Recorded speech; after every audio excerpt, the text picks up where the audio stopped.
Hi, welcome back to Modern Medieval Podcast. I'm Eleonora. And I'm Megan. And this week we are going to talk about Beowulf, Yeah, which I know Ella's very excited about. She was the one who suggested that this be our subject for the week. And yeah, so, yeah, we're going to talk about Beowulf, the epic poem, the Old English one, and then the 2007 film of the same name as yeah. a kind of modern, medieval air quotes interpretation, which Yeah. I think Was is quite it'll be really interesting because it wasn't bad, but I have some bones to pick with it as well. yeah, I think it was an interesting experience. It wasn't quite what I imagined it to be when before I watched it, and then when I watched it, I was like, oh, this is Same. their take. Yeah. Yeah. So I guess just to start off with, what is Beowulf? Everyone has to read it at some point in their lives, I feel, if you're in the Western Hemisphere. Yeah. Because it To be is, fair, to be fair, to, what? to be fair, this is my first like actual full read of it. Yeah, I read it my sophomore year of high school Oh when we were wow. doing Old English, Anglo-Saxon, but I didn't actually read it all. Mm, I don't think I read really that much. So it's a um, epic poem written in Old English that's more than 3,000 lines long. So yeah. it's quite long, but it actually was shorter than I thought, like I recall it being. So if it's 3,000 lines long, I think I read Half. 500 to 1,000 of it actually. Oh, yeah, fair. I mean, it makes sense. I think also if you're studying it in school, it's not quite what you'd expect Well, yeah, to we were read. supposed to read it all, but I was 15 at the time, was 0% interested in any sort of Old English kind of Really interesting that you've poetry. ended up I in know. like medieval stuff. And it's not that hard to read, but when you're 15, if you're just kind of already about it, it feels a bit Yeah. No, it's true. I've actually been amazed because I don't know. I mean, it's not common knowledge, but I have trouble with poetry. Um, and I found that with this one, actually, it's been really like fun and easy to read, if that makes yeah. sense. Well, you read the Seamus Heaney Yeah, translation. which makes a difference. Yeah, and I mean that translation was it won, it wasn't not just nominated for the Whitbread Book of the Year award in 1999. And Yeah, for those of you who don't know, Seamus Heaney is a Nobel laureate in literature. He's yeah, Irish poet, phenomenal poet, but yeah. definitely a No, way with it's words. yeah, no, it's amazing. He's got this preface where he like tells you his like story about how Mm-hmm. he got into translating Beowulf and the difficulties that he had and his approach to it. And it's quite interesting because it feels very personal Mm-hmm. as an undertaking, you know, a very personal reckoning with the text and how to translate it and like getting because he was talking a lot about because he at that point he was teaching at Harvard, I think, and he's like, no, I have to keep those Anglo-Saxon roots. And so I think that's quite an interesting take on like another facet of translating, you know. Definitely. Yeah, so I read a different version. I read the Old English Poetry Project translation that's available through Rutgers. Mm. And I believe the translation is by Dr. Aaron K. Hostetter. At least their name's like up at the top Yeah, of the page. So I'm assuming. But it's interesting because at the very bottom of the page, because it's a blog, there's like a comment section, and someone else was like, oh, well, I'm translating it based off the etymology of the words rather than trying to force a certain kind of rhyme. Because so Beowulf was written in alliterative verse. yeah, So it's not rhyming, but alliteration is like mama made me mash my M&Ms. yeah, It's that sound. And so it's written in alliterative like phrases that are then broken by a caesura, which is a yeah, pause or a break, yeah, usually a hyphen. So this person was like doing mama made hyphen mash my and then the next line kind of thing. Um, and there's been so many different translations. People can't because we don't have much of like a source text proper way to translate it, if you will. People will go etymologically. They will do direct Anglo-Saxon translations, which because it's such old English. The origins of the words are sometimes based more in conjecture and like backtracking rather than, knowing the direct link like we do with, for example, Greek and Latin. But it's one of the most often translated works of Old English literature and is, yes, just considered by many people, at least again in the Western Hemisphere, as one of the most important pieces of literature ever like recorded. And it's a Germanic hero legend. Mm-hmm. And so the date of composition is unknown because it was a vernacular text and it was thought to be like orally transmitted for a while, so its origins are kind of iffy, which I think is actually one of its coolest things. Because a poem's because a poem like that is like it's very specific in the language it uses, so it's quite interesting that it would be transmitted that way. And I guess there's a lot like to reinterpretation of the text and things like that. It's cool. Yeah, well, it's definitely in line with, the Iliad and the Odyssey, which were also oral stories that were edited and added to throughout time due to their oral nature. And it's not until they're actually transcribed and written down that you then go, well, this is a air quotes definitive version. Yeah. And so 975 to 1025 is kind of like an established time frame, but of course that isn't like set in stone, and the story itself takes place at around like 6 AD, give or take, which is the end of antiquity and the beginning of the medieval, early medieval. It's in that kind of in between phase time. It's considered, a lot of people grow up with it being known as Anglo-Saxon, but in attempts to kind of decolonize and reinterpret origin stories and travel, it's now just considered Old English or Old English. So, but if you think in your mind, if you grew up with like Anglo-Saxon as a time period, it is in that. It feels very nicely there. I thought it was quite interesting as well because I felt like definitely its context, it's based in Denmark, and it's a story that's kind of far away. One thing that I've learned is that in that time there was quite a bilingual culture anyway, which I think is interesting when you think about the origins of English. And obviously it makes sense that in that time frame everyone would be more fluid, but it's kind of, as always, like deconstructing this idea that everything's fixed in one little box of one way only. Yeah, definitely. And part of Beowulf too is this really interesting fusion of pagan, so like Odin, Scandinavian mythology and theology, mixed with this Christian, like in the film, and we'll get to that, they say like the new Roman god, so Christian theology. And it's believed by a lot of scholars, and this is basically standard, is that it's from that transcription in England, in around 1000, because at that time, or by that point, Christianity was the megalith, if you will, in the Western world. Yeah. So bringing that and changing this story, which regardless to the religious inflections is good versus evil, the virtuous air quotes, the dichotomy became very, very clear. But it becomes very saturated in, Christ good. So Beowulf kind of seen as this potential Christ figure. And then Grendel and Grendel's mother as, descendants of Cain. There's a digression in the poem about that. And so therefore literally like sin embodied in one way or another. Yeah.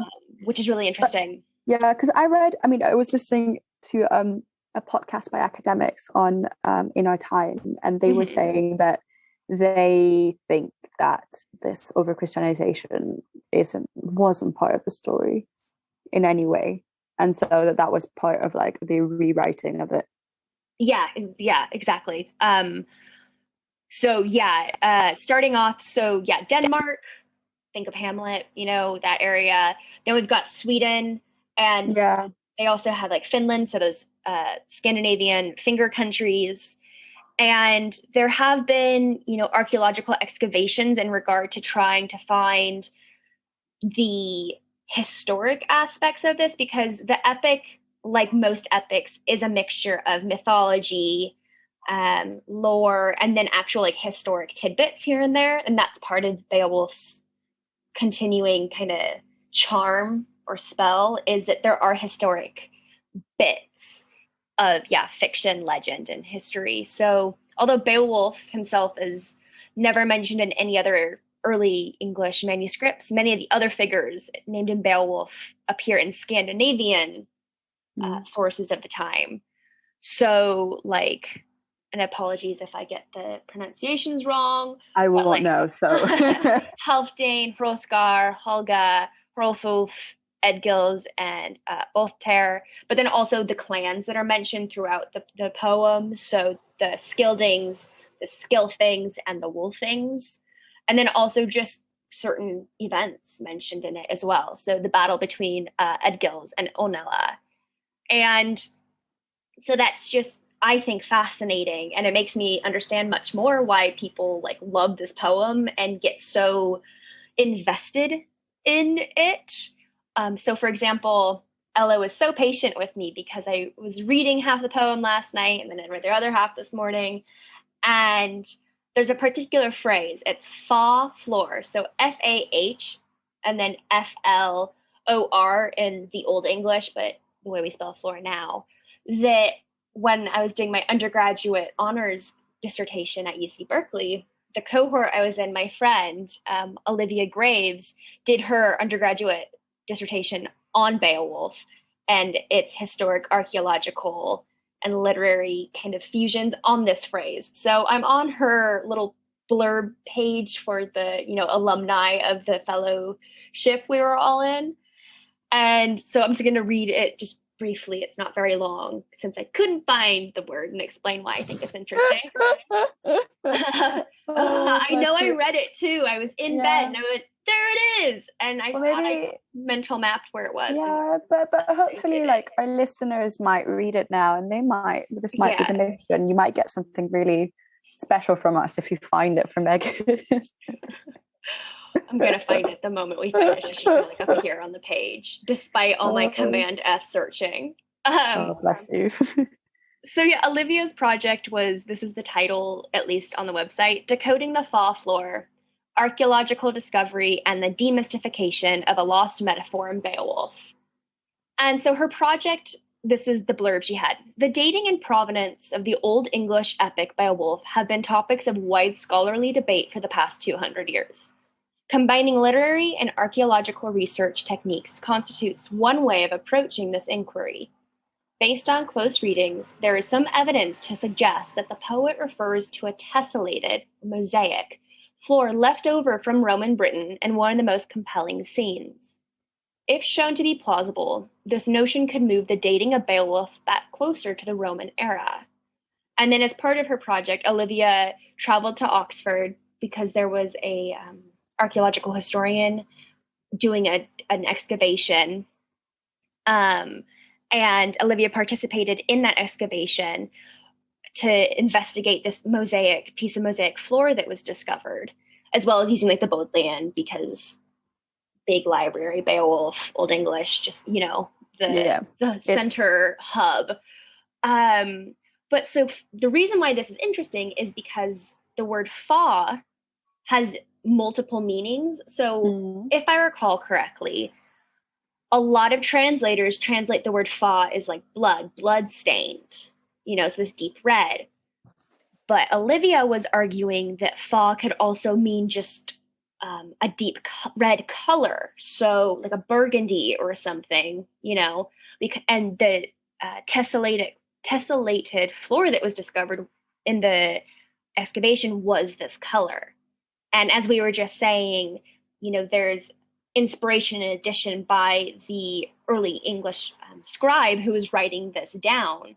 And so Olivia was arguing, well, maybe they were taking some of their surroundings that they had seen to help create and inspire the way that Heorot, the Great Hall in Beowulf, appeared. I don't really remember her conclusions and everything, but I just thought that was so interesting because also I know that you're very aware of this, Elo, but archaeology department at Sheffield was just Yeah. shut down. And I just feel like this is one of those examples of archaeology is not just science. It's also something that is related to literature and the humanities, and also just the significance of the humanities and a kind of liberal arts education fusing two seemingly unconnected fields together. Yeah, no, it's really interesting. A lot of my uncles and aunts colleagues are it's very multi-sector as a department, where it really makes a huge difference to understanding not only our past but also our present. So It's a really big shame. I completely agree. So yeah, not trying to get political, because that definitely could open a whole can of worms of politics that we can approach in another episode. I would love to dive into that. But yeah, just it's also just fascinating to me how this little 2-word phrase could potentially be a key to help unlock this a whole centuries-long debate. Yeah. So there have been many renditions and versions of Beowulf. Plays, graphic novels, books, films, computer games. And so some of the more notable recent versions are the films The 13th Warrior, which came out in 1999, which was adapted from the novel Eaters of the Dead by Michael Crichton, so author of Jurassic Park. The Icelandic-Canadian co-production Beowulf and Grendel, which came out in 2005. And then the 2007 version, Beowulf, that Elo and I both watched. Not what I really expected, to be honest. Yeah.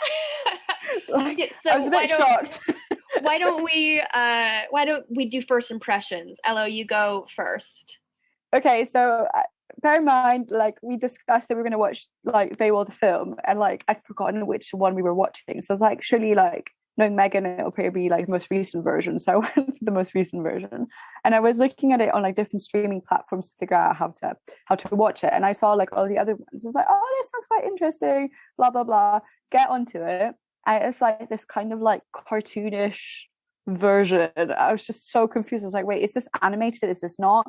And then like the whole like special effects, to me, it like I understood the meaning. I think it had like, I feel like this film had like facets of meaning that were kind of constructed around it, because I thought that like this obviously appeals to like 14-year-old boys, which fine, but then I thought maybe like they're trying to mysticize the story and create like another layer of meaning. But my first impression was that it was like, it looked a bit like a Marvel film, which was fine, but like also wasn't really what I was expecting. And then like I thought that the story was fluid, but like it lacked a bit of the poetics, if that makes sense. And overall I enjoyed it, but like I wouldn't watch it again, if that makes sense. What about you? So I went in knowing that it was this weird CGI animated style. I didn't know. So if you've ever seen the Polar Express, it's the exact same style, but apparently this one used like 130 cameras, whereas Polar Express did like 30 cameras. So that's why it's a bit more uncanny looking rather than oil pastel-y in Polar Express. So there are 2 buzzwords I can say that were my impressions of this: Shrek and video games. Yeah, yes. So Shrek, because there are some scenes where our characters, like Anthony Hopkins, who plays Hrothgar, it is like so close to looking unanimated. But then there are others, especially young Robin Wright, so the Queen, Wealtho, where I was like, she just looks kind of like Fiona and Shrek, or like how they hadn't really figured out how to animate realistic looking humans yet. So it was kind of in between because they were also aging her down. So that for me was something that added a really interesting flavor. Sometimes it was comedic, sometimes it was distracting. And then video games, because of course, animation for video games has just gotten more and more advanced and whatnot. But there were just a lot of shots that reminded me of, in video games, like, which I don't play that much, but I've watched people play them and everything. We had like an intro story section, or like an in between, like you unlock the chest and something happens and then you proceed, where there are shots where you're like kind of zooming up, or just some of the angles and the way that it moved around made me think of playing video games like Zelda, or some of the more like action-packed games. I haven't really played many of those. I'm a bit more nerdy in the style. Obviously, I'm not talking about like Super Mario or something. I'm talking more like The Witcher kind of style, which I thought was an interesting choice, because it kind of goes with like what you're saying, Elo, where it adds a different dynamic. It made me kind of like, oh, is this like a hero? Because it is a hero epic, so like that playing out. So that, and then storyline wise, let's dive into the storyline quickly. For those of you who don't know, poem is broken into 3 parts. Yeah, or 2, depending on who. Yeah, depending. Yeah. So there's like an introduction that kind of just talks about Hrothgar, what Hera is, and everything. Then we are introduced to this character named Grendel, who is given lots of horrible names, and I have lots of thoughts on Grendel, both the poem and this interpretation, but he's kind of considered like abject, and the night walker and shadow person comes and just wreaks havoc on Hera, because he cannot stand the sound of joy. And that's so killing all these people, it's horrible. It happens for like 12 winters or something, so like years this is going on. So Hrothgar goes, I need somebody to kill this guy or this creature. People try, keep dying. Enter Beowulf, coming from is it like Finland? From far away, from one of the Scandinavian countries down into Denmark. So then we have the battle with Grendel, where Beowulf is like, I will fight him like an equal, so no swords or anything like that. In the film, depicted as naked. Interesting choice. We can get back to that. Definitely for the mothers going with the children, I thought. Oh yeah, it must have been such a joy. And so basically Beowulf battles Grendel, swords can't bite him. That's how it's like described in the poem. Ends up ripping off Grendel's arm, which becomes a mortal wound. Grendel scurries away to his subterranean swamp lake lair, which is where he lives with his mother. Yeah. And Grendel's mother has no name. First, just we can get into that too, but she has no name. She is just known as Grendel's mother. The mother, or the swamp hag. She comes the night after Grendel's death and slaughters everyone else in the Great Hall, except for Beowulf and some of his people and stuff. So Beowulf and his soldiers track Grendel's mother to her lair, which you have to like dive underwater, and then it's like a subterranean cave. So Beowulf's like, stay here, I shall go. Goes under the water, battles Grendel's mother. She has the upper hand at first, pins him down, and tries to stab him, but his armor protects him. And then he finds this giant sword or something like that and stabs her in the throat and like beheads her. So then he wins. And Beowulf, not having enough, sees the body, the corpse of Grendel, goes over and just like hacks him to pieces and chops the head off and takes that with him. And it's like, huzzah, here I am. So then he's like, woo, Beowulf, yay, all the things.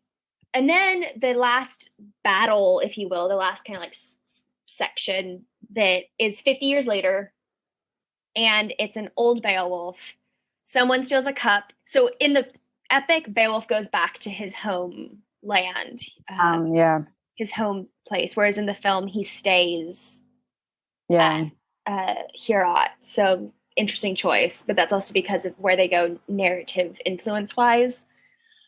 Someone steals a gold cup from a dragon, which, as we all know, dragons like shiny things, and despite how much they have, they just know when you take even a coin.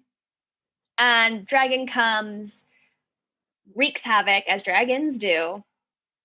Beowulf's like, I'm gonna go battle the dragon. All his people leave him except for Wiglaf, two very different characters in epic and film.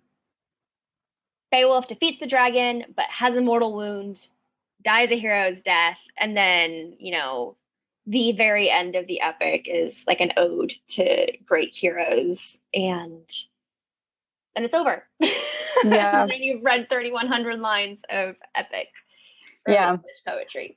Yeah. But the film is quite different, right? Like the storyline is completely distorted. Yeah, so in the storyline, so first of all, just an interesting tidbit is that, I don't know if you knew this, Elo, but the screenplay of Beowulf is written by Neil Gaiman, the British fantasy author, Sandman. Oh, okay, yeah. Neil Gaiman. No, I did not know that. American Gods, Good Omens with Terry Pratchett. So, definitely somebody that has his contemporary grip or modern grip in legendary tales, epics. So Neil Gaiman and Roger Avery, they wrote this, and it's directed by Robert Zemeckis, who did direct The Polar Express, but also Back to the Future. So connections with Crispin Glover and all of that. But so Gaiman and Avery decided to take a bit of their own interpretive leap. And in the film, Grendel happens to be Hrothgar's son. So Hrothgar slept with Grendel's mother, which, for those of you who are wondering, yes, that's Angelina Jolie. Oh, that was Angelina Jolie. Sorry, Yeah. I'm not sure why I didn't recognize her. I was like, is this familiar? Who is she? Yes, so Angelina Jolie. So unlike in the epic where Grendel's mother is very monstrous, she lacks a lot of the humanity that Grendel has, though because she seeks vengeance on her son's death, that's considered a human emotion, so she's not completely devoid. But yeah, in the film, she's this almost like a siren, sexual, magical, temptress. Yeah. So in the film, we see scenes of her in her full form, in Reflections, where we see Grendel coming back to his mother, where she kind of looks, she's scaly and golden and has octopus tentacles and these golden talon bird hands.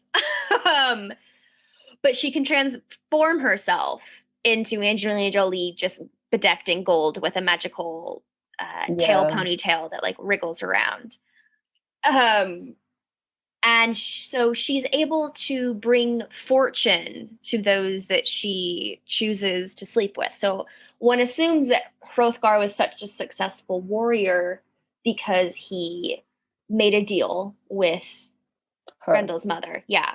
And so when Beowulf goes to battle her, he has the drinking horn, that's very symbolic in the film. It's golden. It illuminates the way. It's a dragon with a ruby in the throat, which we'll get to that because that ends up being important.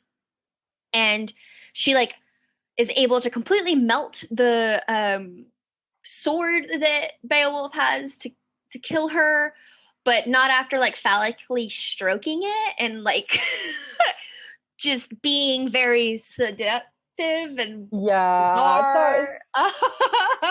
Yeah, I'm not really sure how I felt about any of this, to be honest. So I was this is appealing to some sort of teenage fantasy. Well, just young men in general. I as a woman, I was kind of okay.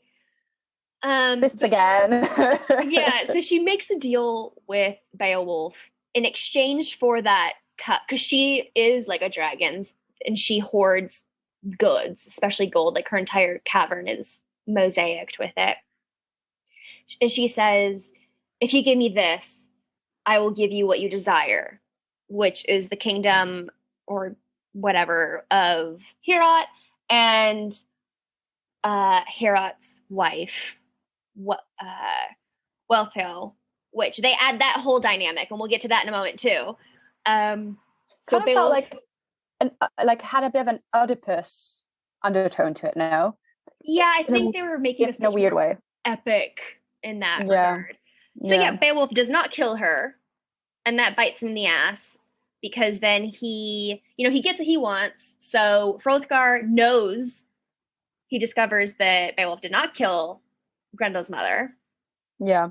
We should call her Gemma, because that's GM. Let's give her a name. Yeah. Gemma. I think that's just, she deserves a name. Yeah, agreed. So Hrothgar discovers that Beowulf did not kill Gemma, and basically after that he just like commits suicide and jumps off out the window, right? That's what happens. Or he like stabs himself and falls out the window. Ergo, Beowulf inherits Heorot. He gets Wealhtheow, who he's like the night before before he killed Grendel was like slowly taking off his chainmail in front of her and like what you see, but you can't have it. It was so absurd, because that sexual tension 0% exists in the epic. No, it doesn't. Well, Wealhtheow does have words, and like she does speak and sing in the poem, but she's not as much of a figure as she is in the film. So like cool for giving her some more vocality and presence. Not cool that she's just a romantic interest. That sucks. But yeah, so basically in selling his soul to Gemma, Beowulf 50 years later has his like younger version of himself, like the virtuous or good version of himself, as like his kind of like son, but not this, what is it, like sins of the fathers or something like that, who turns in, becomes the dragon. And so the gold piece that's stolen in the film is the drinking horn with the dragon by John Malkovich's slave boy, whatever he calls him. And that breaks the spell. It wasn't allowed to like leave Gemma. And so Sunny Boy Beowulf is just wreaking havoc. Beowulf goes to see Gemma. She's like this floating in gold. And she's like, this is what you asked for. This is what you get. And then dragon battle fight. And Beowulf is like, I must battle my sins and myself. I have lost myself, or whatever it is. Kills the dragon by, I thought this was pretty cool. So the dragon's like heart and flame source is in its throat. And it was like this glowing red orb, hence the I can see like now I actually see more of the Shrek stuff that you were talking about. It's really really close actually. But yeah, like see like the ruby and the drinking goblets, and then Beowulf's like, aha, that's how I defeat the dragon. I thought it was cool when he slit that open and all the like magma flames are like pouring out of the dragon's throat before he's able to cut it open again, like further, and see that that's where the heart is. I thought that was interesting. Like a dragon's heart, not in its chest, but in its throat. I don't know. I was very compelled by that. Everything else I thought was dumb, and this just got to like absurd action film points for me at this point. Yeah. He's like hanging on to a knife that he stabbed in the dragon's back and like flying around and going through the ocean. And I was like, I don't care. Yeah, no. It was a bit like that, wasn't it? It was just a bit... Yeah. So like action stuff. I also, did you have a hard time watching some of like the Grendel scenes because the flames were like flickering and it was strobe lighty and dark, but then bright blue? Is it just me? Yeah, no, I mean, I tend to have trouble with like these kinds of scenes because I think they're just kind of overwhelming. I think it bodes well if you're in the cinema because it overwhelms you in that way. But like if you're watching it from home, it's just yeah, I thought those kinds of scenes were a bit a bit beside the point. Yeah, they felt gratuitous, like violently gratuitous. And I know that sounds ironic coming from me who loves horror films, but in a lot of like it the thing is like in horror films that is the point, is like people being slashed and hashed and all the crazy things, and sometimes the more absurd it is, the more fun it is. Whereas in action films, once 3 or 4 guys are like thrown across a room and spiked, and it just kind of keeps happening, you're like, all right, when does it stop? Yeah. You're like, okay, I get it. So yeah, in the battle with Grendel, Beowulf's like, I will fight him nude. So there was a lot of like, covering up of the male genitalia with like clever obstacles. And of course, Beowulf is like ripped, 1% body fat, if that. And I didn't find it funny. I was like, I don't care. But was interesting, and I don't know how you felt about this, Elo, but Grendel's not like a complete monster in the film. Grendel is made to be a slightly sympathetic kind of figure, where the film they make it the reason why he can't handle the sound of joy or the sounds of the hall that echo kind of through the land, and then so they ripple through the land and echo in their like Grendel and Gemma's home, is because he has this kind of giant eardrum in one of his ears, and it like he can't handle the sound. So it's he was kind biological anomaly. Yeah. And then of course in the battle, Beowulf sees that and is like screaming in his ear and like jabbing it, and Grendel's just in pain. And I think that it's one of those things where Grendel was just an outsider and like an in-between. And yeah, it's just really interesting because you get a bit of that in the poem too, this kind of ambiguous, definitely a monster. But for me, what was really interesting in the poem, and this is just because of the research I'm currently working on in my PhD, is the fact that Grendel was said to have a soul. And talking about his soul and how much that comes up in the battle and him when he's wounded, because demons and monsters are understood to not have souls most of the time in medieval theology. It depends. So there are things like Aristotelian hylomorphism, which is the idea that plants, animals, and humans have souls. So plants have the most basic soul, animals have plant souls and animating souls, and then humans have those two plus a rational soul. But only humans have souls that can ascend to perpetuity, to immortality and eternity. But anyways, so I just thought that was really interesting in the poem though, that Grendel's soul was mentioned so much. And also then in the film, the way that I don't know how I thought Grendel was going to look, but in the film he's very cadaverous. I mean, it just looked like zombie-ish.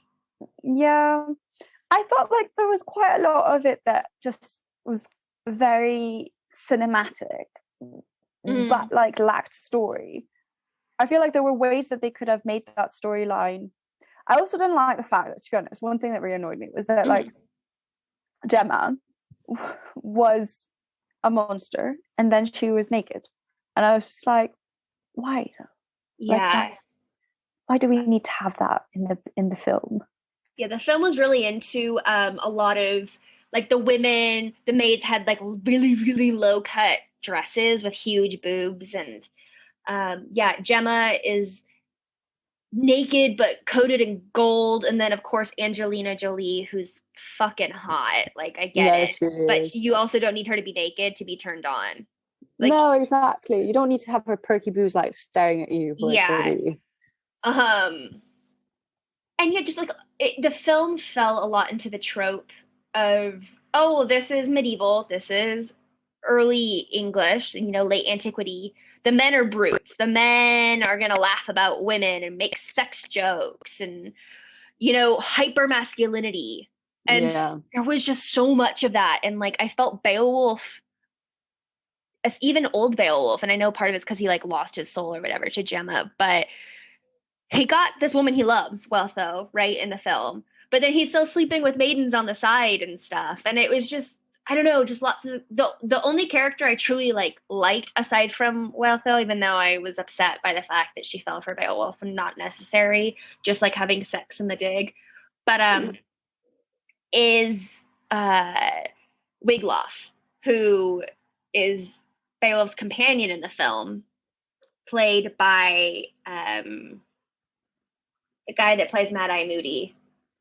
Can't recall his name. Something Gleason. Not Dominic Gleason, because that's his son. Looking it up really quickly. Brendan Gleeson. Who, you know, becomes king post Beowulf's death after the dragon.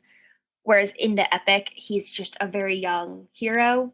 And Wiglaf in like the Anglo-Saxon Old English means something like return of valor or maintenance of valor. It's a name that has like symbolic meaning.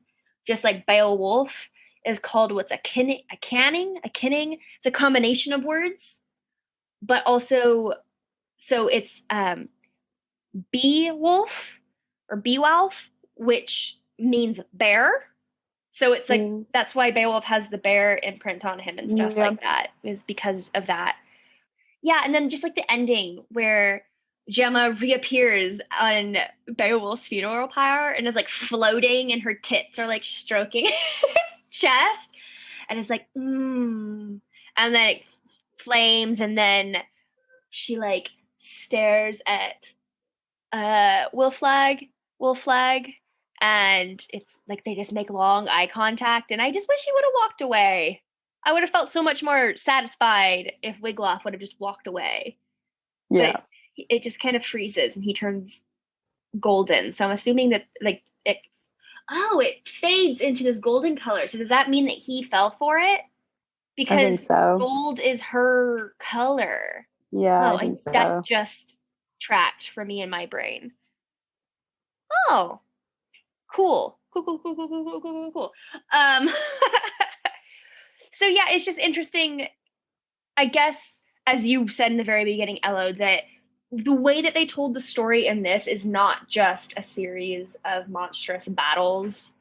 It's an underlying story of like man's flaws. Yeah. But presented in a way where it's masked by hypermasculinity, sexy bodies, violence, and Shrek/video game graphics. Yeah, because the way I kind of saw it was that like Beowulf was not a perfect man, and therefore I thought like there was an undertone towards like when he gets older where he looks a bit embarrassed of kind of like if he were living a lie, if that makes sense.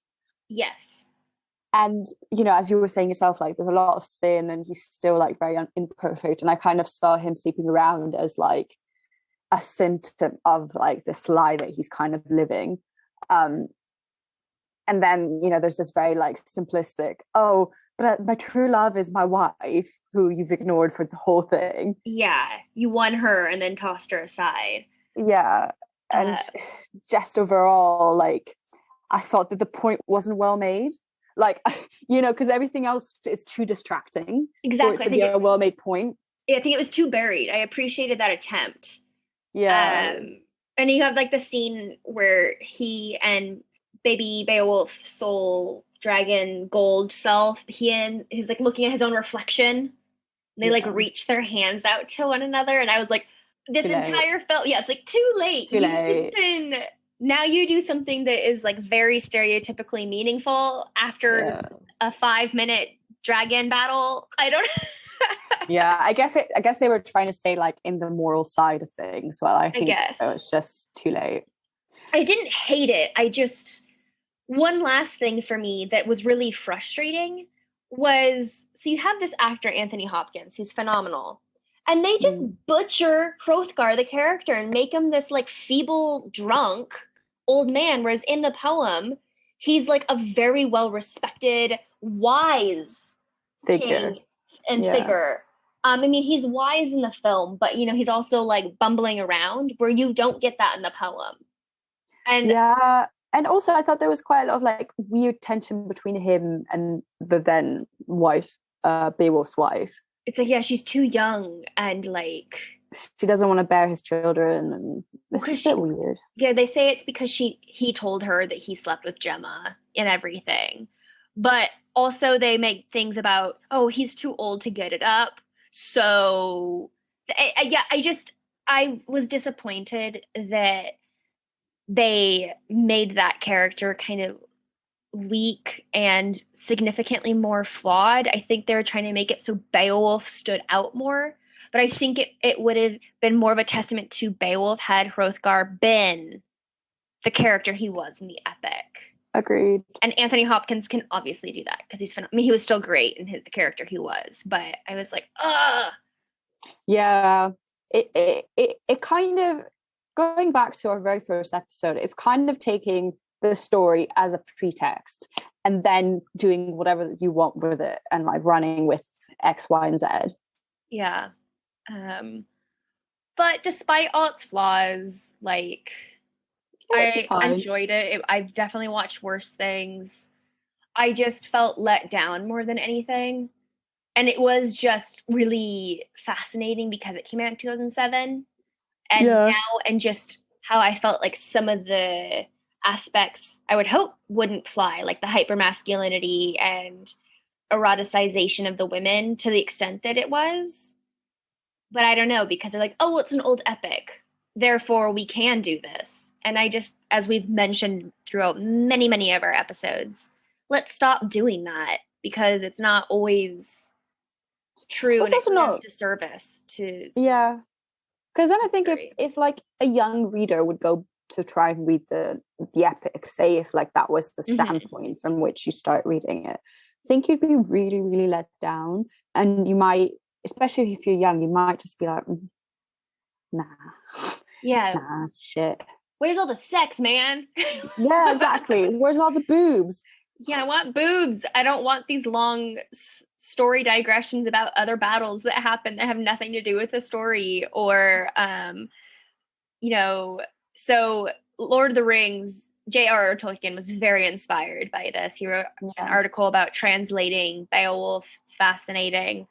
But like Middle Earth, I think this is where he got the term Middle Earth from. I don't know, maybe other early English texts have this, but there is a lot of the digressions and like, I am son of this, friend of this, which if you have ever read Lord of the Rings is definitely something you're familiar with. I mean, that's much more extreme, but my end note is read the poem. It is quite a delight. Just break it up in bits. It's actually much more accessible than I remembered it being, like reading wise. No, agreed. Seamus Heaney's is like, it's amazing. I don't like poetry. But I would recommend that. So yeah, check out Seamus Heaney's. There's free versions online. There's narrations on YouTube. And then if you want to watch the film, do, and you can, come to your own conclusions. But definitely don't watch the film first. This is definitely one of those where you will miss the beauty of the text if you watch the film first. Most definitely. So, any other final thoughts, Elo, or? No, but I'm really glad we did this. Me too. So why don't you tell us where people can find us? So if you've enjoyed this episode and want to listen to more, we are on most platforms. You can find us on Spotify, Apple Podcast, YouTube. You can find us on Audible. You can find us on Amazon. Just type Modern Medieval Podcast. If you'd like to get in touch with us, which we'd always really appreciate, we are on social media. We've got Instagram. Our handle is podcast.modern.medieval. We've got a Facebook group and a Facebook page called Modern Medieval Podcast. We also have an email, which is modern.medieval.podcast@gmail.com. And then finally, the Twitter, which you can find us under the handle @medieval_modern. So yeah, feel free to reach out to us in any one of our socials or our email. As always, our intro and outro music is by the musician Trothgard, who is my friend Joe Burton. You can find him on Bandcamp if you type in Trothgard, TROTHGARD. Yeah. And yeah, this was wonderful. I'm glad we did it. Until next time, I'm Meaghan. And I'm Elo, and this is Modern Medieval, the podcast. Doo, doo, doo.